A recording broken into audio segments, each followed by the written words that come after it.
5 years ago, a Montgomery County doctor left his medical practice in disgrace, and tonight we're hearing from him for the first time. Back then, when his drug use made headlines, he was in denial. But tonight, Steve Farber comes clean. Eyewitness News reporter Jessica Willey has his candid story and tonight's closer look. It is a small office inside a two-bedroom apartment. But for Steve Farber, this is success. I could easily be dead. A realization 5 years in the making after a very public fall from grace. But how far did you fall? I hit rock bottom.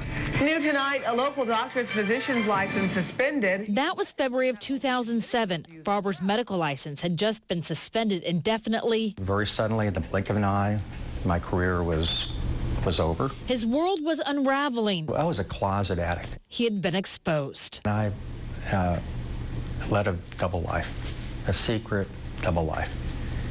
And I got very good at it. Dr. Steve Farber was on top of the world. He had served twice as the head of cardiology at Conroe Regional Medical Center, had his own practice, and had founded a nonprofit. All the while, cocaine, and I used Xanax at the time. He was using drugs. And I did start using crack. A downward spiral that could have affected many patients. And operate on patients? Yes. Yes. And did affect, he says, one in particular. But I lost a friend. In April of 2006, he prescribed a strong cough medicine to 33-year-old Gara Gerber. She was staying with him. He came home from work, and she was dead. Whether she intentionally took her life, I don't know. Whether it was an accidental overdose, I don't know. I'll never know. But the reality is I should not have given her the prescription. Conroe police ruled Gerber's death an accident, and Farber was never charged. It did cost him his medical license indefinitely. The Texas Medical Board in 2007 calling him a continuing threat to public welfare. But it also forced him to get help. They saved my life. Farber spent 2 months in intense rehab and says he's been clean ever since.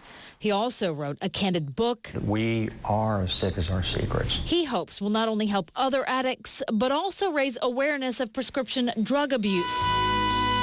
Whitney Houston and Michael Jackson are famous faces, he says, of a big-time problem. As a society, we cannot live in denial. I don't feel like a pariah anymore.